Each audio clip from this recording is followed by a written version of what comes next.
nima uchun raqamlashtirish biznesga muhim ekanligini 3 ta misolda ko'rib chiqamiz.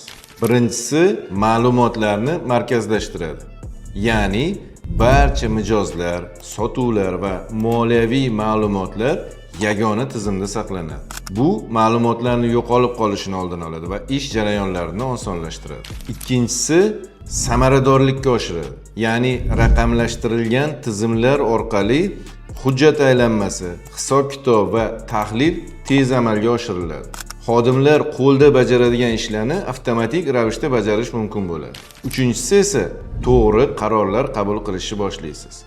Raqamli ma'lumotlar tahlili orqali siz real vaqtda natijalarni ko'rib, strategiyangizni tezda to'g'rilay olasiz. Bu raqobat ustunligini ta'minlaydi. Siz ham raqobatchilaringizdan ortda qolmaslik uchun biznesingizni raqamlashtirishni boshlang va bizga obuna bo'lishni unutmang.